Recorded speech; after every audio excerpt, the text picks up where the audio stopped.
Ukraine जब अंधेरे में सोया था, रूस ने ऐसा अटैक किया जिससे यूक्रेन की रूह कांप उठी। आसमान से आग और धुएं का कहर बरपाया। यूक्रेन के राष्ट्रपति व्लादिमीर जेलेंस्की ने बताया कि ये अब तक के सबसे बड़े हवाई हमलों में से एक था। 550 से ज्यादा हवाई लक्ष्य, 330 घातक ड्रोन और बैलिस्टिक मिसाइलें, जिन्होंने यूक्रेन की राजधानी कीव को खून से नहला दिया। ये हमला सिर्फ एक सैन्य कार्रवाई नहीं, बल्कि एक सोची समझी निर्ममता थी। एक ऐसा इरादा जो डर और तबाही की सीमाएं लांघ गया। हमले के बाद यूक्रेन के राष्ट्रपति जेलेंस्की ने शुक्रवार को बताया कि रूस ने यूक्रेन पर अब तक के सबसे बड़े हवाई हमलों में से एक को अंजाम दिया है। इस हमले में कुल 550 लक्ष्यों को निशाना बनाया गया, जिनमें कम से कम 330 रूसी ईरानी शाही ड्रोन और बैलिस्टिक मिसाइलें शामिल थीं। जेलेंस्की ने सोशल मीडिया प्लेटफॉर्म एक्स पर लिखा, रूस का ये हमला जानबूझकर किया गया, बेहद बड़ा और निर्मम था। अग्निशमन और मलबा हटाने का काम अभी जारी है। राजधानी कीव इस हमले का मुख्य लक्ष्य रही। इस खतरनाक हमले में यूक्रेनी सुरक्षा बलों ने भी हार नहीं मानी। दावा किया गया कि 270 हवाई लक्ष्यों को मार गिराया। 208 ड्रोन इलेक्ट्रॉनिक वॉरफेयर से निष्क्रिय किए गए और इंटरसेप्टर ड्रोन ने आसमान में दर्जनों हमलावरों को ढेर कर दिया। जेलेंस्की का साफ मैसेज था, हम लड़ेंगे, हम अपने शहरों को बचाएंगे, लेकिन हमें अपने सहयोगियों की मदद की सख्त जरूरत है, खासकर अमेरिका से, जो बैलिस्टिक मिसाइल डिफेंस के एरिया में यूक्रेन की ढाल बन सकता है। जेलेंस्की की माने तो कीव के अलावा डनिप्रो, सुमी, खार्किव और चेर्निहाइव क्षेत्रों पर भी हमला हुआ है। अब तक कम से कम 23 लोग घायल हुए हैं। उन्होंने कहा कि कई जगहों पर ड्रोन और मिसाइलों के मलबे गिरे हुए हैं, जबकि कुछ जगहों पर सीधा हमला हुआ। सभी घायलों तक मदद पहुंचाई जा रही है।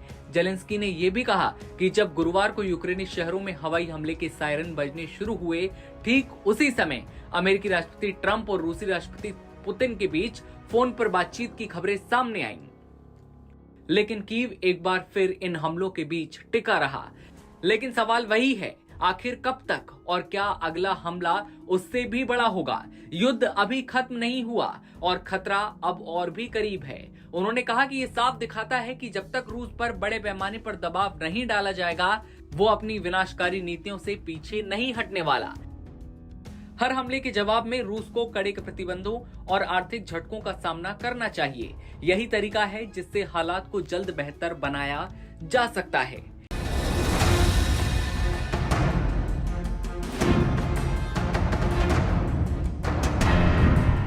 रूस यूक्रेन जंग के बीच एक बार फिर पुतिन और ट्रंप के बीच फोन पर लंबी बातचीत हुई।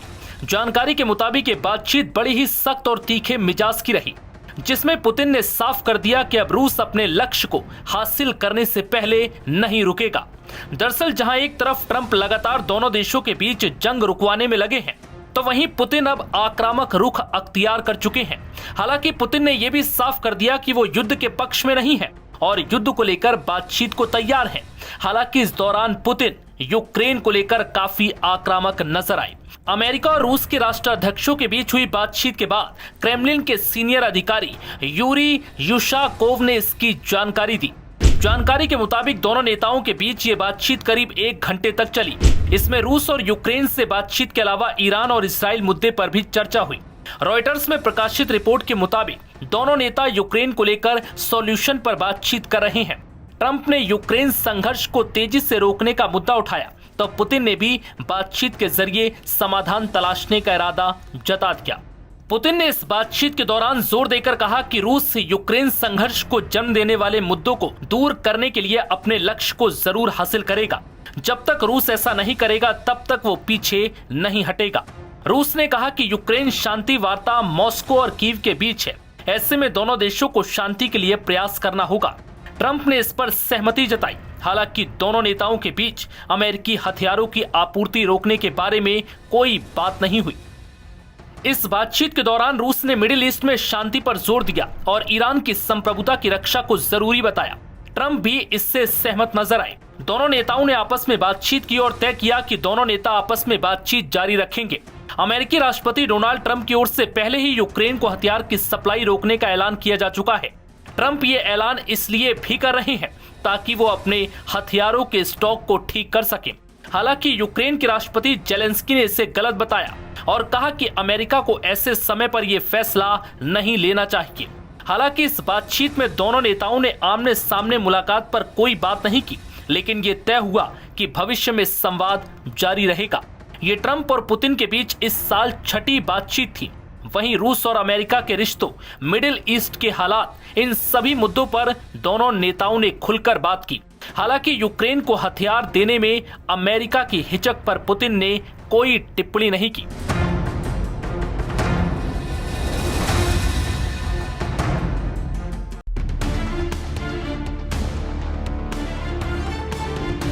रूस यूक्रेन युद्ध बेहद गंभीर मोड़ पर पहुंच गया है।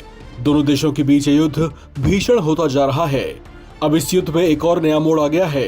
रूसी नौसेना के deputy commander in chief major general Mikhail Gudkov की मौत एक यूक्रेनी मिसाइल हमले में हो गई है। यह हमला रूस के कुछ क्षेत्र के कोरेनेवो इलाके में हुआ, जो यूक्रेन की सीमा के पास स्थित है। इस हमले में गुडकोव के साथ 10 अन्य रूसी सैनिक भी मारे गए।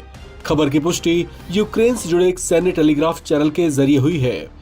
हालांकि रूसी रक्षा मंत्रालय और यूक्रेन सरकार ने अभी तक इस पर कोई आधिकारिक बयान जारी नहीं किया है। मिखाइल गुडकोव रूस की नौसेना के उप प्रमुख थे और उन्हें इस वर्ष मार्च 2025 में राष्ट्रपति व्लादिमीर पुतिन ने नियुक्त किया था। इससे पहले गुडकोव प्रशांत बेड़े की एक मरीन ब्रिगेड के कमांडर रह चुके थे। रूसी नौसेना के उप प्रमुख रहे मिखाइल गुडकोव रूस यूक्रेन युद्ध की कमान संभालने वाले कुछ बड़े प्राइम फेसेस में से एक थे। युद्ध के दौरान वे कुर्स्क में रूसी कमांड ऑपरेशन की निगरानी कर रहे थे। तभी वे यूक्रेन की ओर से दागी गई मिसाइल की चपेट में आ गए और उनकी मौत हो गई। गुडकोव की मौत न केवल रूस की सेना के लिए रणनीतिक झटका है, बल्कि ये मनोबल और नेतृत्व स्तर पर भी बड़ा नुकसान माना जा रहा है। यह हमला कुर्स्क क्षेत्र के कोरेनेवो में हुआ था। ये इलाका यूक्रेन की सीमा से सटा हुआ है। माना जा रहा है कि वहां स्थित एक रूसी कमांड पोस्ट को निशाना बनाया गया, जहां गुडकोव उस समय तैनात थे। अगस्त 2024 से ही यूक्रेनी सेना ने कुर्स्क के कई हिस्सों पर छोटी लेकिन आक्रामक सैन्य कार्रवाइयां की हैं। ये क्षेत्र रूस के लिए रणनीतिक रूप से बेहद जरूरी माना जाता है, क्योंकि ये यूक्रेन की सीमा से जुड़ा हुआ है और वहां कई लॉजिस्टिक और सैन्य सप्लाई रूट्स मौजूद हैं। कुछ विशेषज्ञों का मानना है कि कुर्स्क पर यूक्रेनी दबाव से रूस की डिफेंस लाइन और आंतरिक सुरक्षा नीति दोनों पर प्रभाव पड़ा है। आपको बता दें कि यूक्रेनी राष्ट्रपति वोलोदिमीर जेलेंस्की ने हाल ही में कहा था कि देश में हथियारों की भारी कमी है, लेकिन उन्होंने साथ ही ये साफ किया था कि भले ही संसाधन सीमित हों, लेकिन हमारी इच्छा और रणनीति मजबूत है।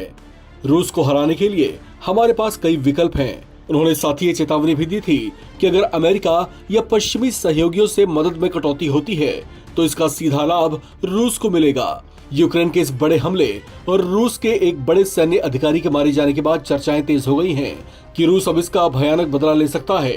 अब तक रूस की तरफ से आधिकारिक बयान नहीं आया, लेकिन जानकारों का मानना है कि यूक्रेन की सीमा पर सेना की संख्या और हमलों की इंटेंसिटी बढ़ाई जा सकती है। गुडकोव की मौत रूस के लिए केवल एक सैन्य नुकसान नहीं, बल्कि एक रेपुटेशनल शॉक भी है, जिसका बदला लेकर रूस ये साबित करना चाहेगा कि उस पर टारगेट अटैक्स का अंजाम कितना घातक हो सकता है।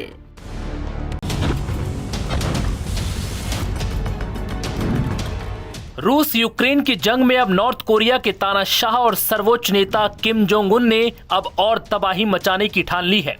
अपने सैनिकों के ताबूतों पर रोते नजर आए किम जोंग उन ने एक ही दिन में ऐसा ऐलान कर दिया जिससे दुनिया डर गई, और इस बीच उन्होंने पुतिन की मदद के लिए अपने 30,000 अतिरिक्त सैनिकों को भेजने का दावा कर दिया। दरअसल किम ने यह फैसला यूक्रेन में अपने सैनिकों की शहादत के बाद लिया है। CNN की रिपोर्ट के मुताबिक यूक्रेनी खुफिया दस्तावेजों के हवाले से बताया गया कि ये सैनिक नवंबर तक रूस पहुंच सकते हैं, जो जंग में रूसी सैनिकों की मदद करेंगे। बता दें कि यूक्रेन के साथ युद्ध में लड़ने के लिए किम जोंग उन ने हजारों सैनिक भेजे हैं। नॉर्थ कोरिया की ओर से इनकी संख्या 11,000 के आसपास बताई गई है।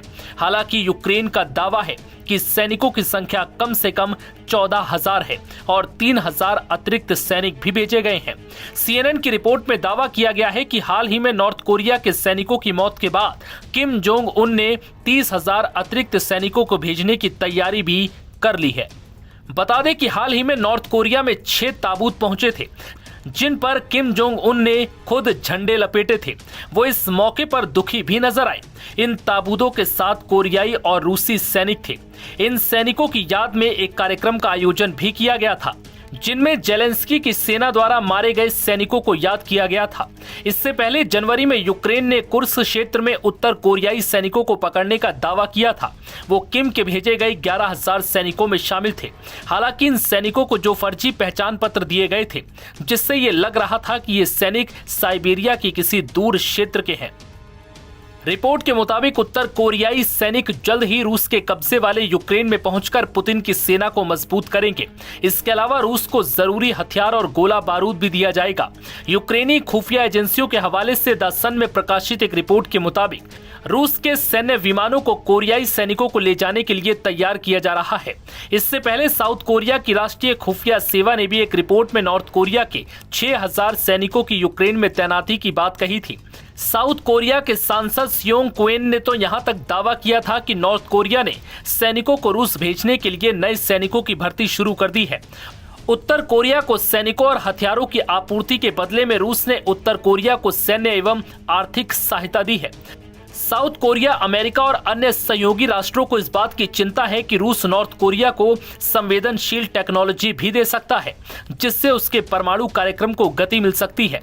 इसी साल अप्रैल में किम जोंग उन ने पहली बार पुष्टि की थी कि उत्तर कोरियाई सैनिकों को रूस के साथ मिलकर यूक्रेन के खिलाफ लड़ने के लिए भेजा गया था, जिसके बाद अब एक बार फिर किम जोंग उन ने रूस यूक्रेन जंग में रूस की मदद के लिए 30,000 नॉर्थ कोरिया के सैनिकों को भेजने का दावा कर दिया है।